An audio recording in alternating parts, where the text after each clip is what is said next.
नमस्कार मित्रों, आपका पुनः स्वागत है आपके अपने चैनल शेखर एस्ट्रोलॉजी में। शुक्र का प्रभाव विभिन्न भाव में क्या पड़ता है, इसको लेकर जो मैंने श्रृंखला शुरू की थी, उसमें आज हम चर्चा करने जा रहे हैं मिथुन लग्न के बारे में। यानी हम जानेंगे कि मिथुन लग्न के 12 भाव में शुक्र क्या प्रभाव देते हैं, कहाँ विराजमान होकर शुक्र शुभ फल देते हैं और कहाँ विराजमान होने के बाद शुक्र अशुभ फल देते हैं। शुक्र वृष और तुला के स्वामी होते हैं एवं शुक्र मीन राशि में उच्च राशि के माने जाते हैं और साथ ही साथ यह कन्या राशि में नीच राशि के माने जाते हैं।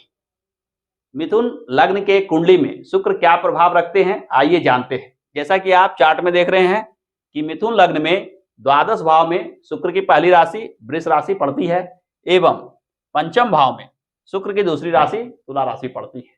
द्वादशेश के रूप में एक अशुभ ग्रह माने जाएंगे, परंतु पंचमेश के रूप में शुक्र अत्यंत शुभ ग्रह माने जाएंगे। पंचम भाव केंद्र त्रिकोण भाव होने की वजह से ये भाव एक शुभ भाव कहे जाते हैं। इस भाव के अधिपति होकर शुक्र विशेष शुभ फल देने वाले ग्रह माने जाते हैं। यदि द्वादश भाव की चर्चा की जाए तो त्रिक भाव में सबसे निर्बल त्रिक भाव द्वादश भाव को माना जाता है, अतः यहाँ के स्वामी होकर विशेष अशुभता नहीं रखते हैं। कुल मिलाकर मिथुन लग्न के कुंडली के लिए शुक्र एक शुभ फल देने वाले ग्रह बन जाते हैं। आइए जानते हैं कि पहले भाव से लेकर 12वें भाव में शुक्र क्या प्रभाव रखते हैं। सबसे पहले चर्चा करते हैं प्रथम भाव, यानी लग्न में शुक्र विराजमान हो जाए तो क्या प्रभाव देते हैं। लग्न में शुक्र मिथुन राशि के विराजमान होते हैं। मिथुन राशि के शुक्र आपको बुध के कुछ गुणों को देते हैं। आप वाक्यपटु, मजाकिया स्वभाव एवं हंसी मजाक करने वाले होते हैं। साथ ही साथ लग्न में विराजमान होकर शुक्र पंचमेश होकर शुभ फल देने वाले ग्रह बन जाते हैं। यानी आपको धन, संपत्ति एवं सुख सुविधा जैसे शुक्र के नैसर्गिक गुण प्राप्त होते हैं। यदि चर्चा किया जाए दूसरे भाव में शुक्र के विराजमान होने की, दूसरे भाव में शुक्र कर्क राशि के विराजमान होते हैं। कर्क राशि के शुक्र आप में कल्पनाशीलता, भावुकता, संवेदनशीलता जैसे गुणों को दे देता है। यहाँ शुक्र धन भाव में विराजमान होकर धन के लिए तो शुभ होते हैं, परंतु आपकी भावुकता, आपकी कल्पनाशीलता आपके सफलता में बाधा विघ्न खड़ी कर देता है। यानी यहाँ शुक्र विराजमान होने से मिले जुले प्रभाव दिखते हैं। यदि आप मन को मजबूत बना लें तो यह निश्चित मानिए कि धन के मामले में आप भाग्यशाली हो सकते हैं। द्वितीय भाव के बाद हम चर्चा करते हैं तृतीय भाव में शुक्र के विराजमान होने की। तृतीय भाव में शुक्र सिंह राशि में विराजमान होते हैं। सिंह राशि के शुक्र विशेष शुभ फल देंगे, क्योंकि सिंह राशि अग्नि तत्व प्रधान राशि है। यहाँ शुक्र मजबूत स्थिति में हो जाते हैं। साथ ही साथ भ्रातृ भाव और पराक्रम भाव में विराजमान होने से भाई बहनों से भी सहयोग प्राप्त होता है। पराक्रम के बल पे सफलता आप अवश्य में प्राप्त करते हैं। तृतीय भाव के बाद हम चर्चा करते हैं चतुर्थ भाव में शुक्र के विराजमान होने की। चतुर्थ भाव में शुक्र नीच राशि के हो जाते हैं, क्योंकि कन्या राशि के शुक्र को नीच राशि का माना जाता है और चतुर्थ भाव सुख भाव में नीच राशि के शुक्र शुभ फल देने वाले ग्रह नहीं रह जाते। यहाँ शुक्र विराजित होकर शुक्र के नैसर्गिक गुणों में तो कमी लाते ही हैं, साथ ही साथ चतुर्थ भाव से जुड़े हुए क्षेत्रों में सफलता मुश्किल कर देते हैं। यानी भूमि मकान से जुड़े मामले हो या पारिवारिक सुख हो या घर का सुख हो, इन चीजों को लेकर नीच राशि के शुक्र अशुभ फल देते हैं। यानी इन चीजों से जुड़े बाधा विघ्न आप जीवन में देखते हैं।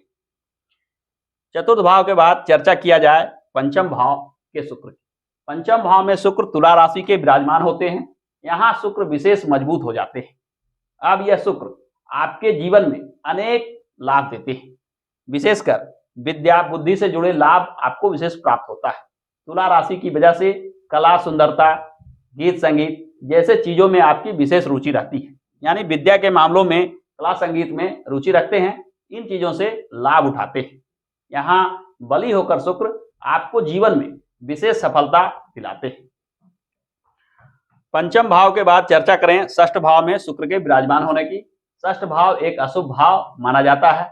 षष्ठ भाव में शुक्र के विराजमान होने से शुक्र के नैसर्गिक गुण और शुक्र के जो भाव के आधार पर स्वामी के गुण हैं वो भी कम हो जाते हैं। यानी विद्या बुद्धि को लेकर विभ्रम की स्थिति पैदा कर देते हैं। साथ ही साथ भौतिक सुख सुविधा को लेकर भी कहीं ना कहीं बाधा विघ्न खड़ी कर देते हैं। यहाँ शुक्र का विराजमान होना, शुक्र का निर्बल होना, ऐसा कहा जा सकता है। शुक्र सप्तम भाव में कुछ शुभ प्रभाव रखते हैं। शुक्र गुरु बृहस्पति की राशि में विराजमान होने से विवाह संबंधों को लेकर शुभ फल देते हैं। शुक्र का सप्तम भाव में बली होना माना जाता है, यानी शुक्र यहाँ आपको भौतिक सुख सुविधा, पारिवारिक सुख जैसे चीजों को देते हैं। यदि चर्चा किया जाए अष्टम भाव में शुक्र के विराजमान होने की, अष्टम भाव में भी शुक्र त्रिक भाव होने की वजह से शुक्र के प्रभाव में निर्बलता आ जाती है, यानी शुक्र से जुड़े जो नैसर्गिक गुण हैं और शुक्र के भाव स्वामी के रूप में जो गुण है, दोनों चीजों में लेकर आप कमी महसूस करते हैं। यानी विद्या, बुद्धि, विवेक को लेकर भी शुक्र कुछ खास सहयोग नहीं करते हैं। साथ ही साथ आपको शुक्र के जो नैसर्गिक गुण हैं, यानी भौतिक सुख सुविधा, आराम इत्यादि चीजों को लेकर भी ये शुक्र कुछ ना कुछ निर्बल स्थिति में रहते हैं, अतः पूर्ण सहयोग नहीं कर पाते। अष्टम भाव के बाद अगर हम चर्चा करें नवम भाव के शुक्र के बारे में, नवम भाव में शुक्र का विराजमान होना अत्यंत शुभ स्थिति माना जाएगा, क्योंकि एक पंचम भाव के स्वामी, केंद्र त्रिकोण भाव के स्वामी दूसरे केंद्र त्रिकोण में विराजित हो जाते हैं, तो यह एक शुभ स्थान होता है। जन्म कुंडली का नवम भाव केंद्र त्रिकोण का अत्यंत बली भाव माना जाता है। केंद्र त्रिकोण में सबसे बल नवम भाव को प्राप्त होता है। यहाँ पंचमेश का विराजमान होना राजयोग की श्रेणी में आ जाता है, यानी अब यह शुक्र आपको न केवल भाग्य का उदय करेंगे, बल्कि भौतिक सुख सुविधा, ऐशो आराम जैसे चीजों को दे सकते हैं। शुक्र के नैसर्गिक गुणों के साथ साथ शुक्र आपको विशेष आकर्षक बना सकते हैं। शुक्र के शुभ गुणों से आप युक्त होते हैं, शुक्र के वजह से आकर्षण शक्ति होती है, प्रसिद्धि प्राप्त होता है, इत्यादि सारी चीजों को यहाँ विराजित होकर शुक्र आपके जीवन में लाते हैं।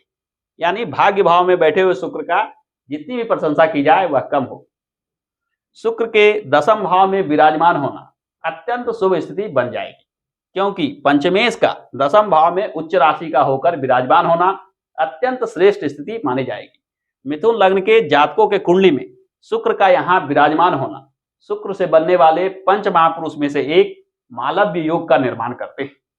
यह मालव्य योग से प्राप्त होने वाले सभी लाभ को देते हैं, क्योंकि शुक्र का उच्च राशि शुक्र के बलाबल को 100% बढ़ाता है। यानी अब आप शुक्र के नैसर्गिक गुण, भौतिक सुख सुविधा, ऐशो आराम, धन संपदा जैसे चीजों को तो प्राप्त करते ही हैं, साथ ही साथ आप में आकर्षण शक्ति होती है। कर्म क्षेत्र में आप विशेष लाभ प्राप्त करते हैं, जहां जाते हैं प्रसिद्धि प्राप्त करते हैं, लोग आपको विशेष पसंद करते हैं। यदि चर्चा किया जाए शुक्र के एकादश भाव में विराजमान होने, एकादश भाव में शुक्र के विराजमान होने से भी शुक्र कुछ ना कुछ शुभ फल अवश्य देते हैं। एकादश भाव मंगल की राशि मेष राशि में विराजित होकर शुक्र अपने बलों को बढ़ा देते हैं, यानी अब शुक्र में मंगल का भी प्रभाव आपको दिखता है। यानी आप अपने साहस, शक्ति, हिम्मत, हौसला के बल पे लाभ प्राप्त करते हैं। आय भाव में विराजित होकर, साथ ही साथ मित्र मंडली का यह भाव होने से दोनों क्षेत्रों का सहयोग आपको विशेष रूप से प्राप्त होता है। आय भाव के बाद अंत में द्वादश भाव यानी व्यय भाव में शुक्र के विराजमान होने को अच्छा नहीं माना जा सकता। हालांकि यहाँ वृष राशि के शुक्र स्वराशि के माने जाएंगे, परंतु पंचमेश एक शुभ भाव होता है और पंचम भाव के स्वामी होकर शुक्र द्वादश भाव में यदि अवस्थित हो जाए तो पंचम भाव का निर्बल होना तय मानिए। यानी यहाँ विराजित होकर शुक्र कुछ ना कुछ अपने गुणों में कमी लाते हैं। हालांकि अब शुक्र स्वगृही होकर अशुभ फल नहीं देंगे, परंतु जो शुभ फल दे रहे हैं उसमें कमी दृष्टिगोचर होता है, और यह शुभ फल में कमी ही आपको अशुभता की तरह जान पड़ती है। शुक्र के ये द्वादश भाव में विराजमान होने को ज्योतिष शास्त्र में एक शुभ स्थिति नहीं मानी जाती है। तो इस प्रकार से हमने देखा कि मिथुन लग्न के कुंडली में शुक्र का प्रथम भाव से लेकर 12वें भाव तक क्या फलाफल होंगे, क्या लाभ होंगे, क्या हानि होगा, एवं शुक्र कहाँ अशुभ हो जाते हैं और कहाँ शुभ हो जाते हैं, इत्यादि सारी चीजों को हमने जाना। यदि शुक्र अशुभ फल दे रहे हो तो शुक्र के शुभता को बढ़ाने के लिए आपको शुक्र संबंधित पूजा पाठ अवश्य रूप से करना चाहिए। शुक्र के पूजा पाठ में शुक्र अष्टवराज, शुक्र स्तोत्र, शुक्र कवच जैसे चीजों का वर्णन मिलता है। यदि आप उनका विधिवत पाठ करते हैं तो यह विश्वास मानिए कि आपको शुक्र संबंधित लाभ प्राप्त होने लग जाएंगे। शुक्र के मूल बीज मंत्र ओम सुं शुक्राय नमः इस मंत्र का पाठ करने से भी शुक्र के शुभ प्रभाव देखने को मिलते हैं। यदि शुक्र शुभ फल दे रहे हो तो शुक्र के यह यंत्र बनवाकर भोजपत्र पे बनवाकर चांदी के लॉकेट में गले में अवश्य धारण करना चाहिए।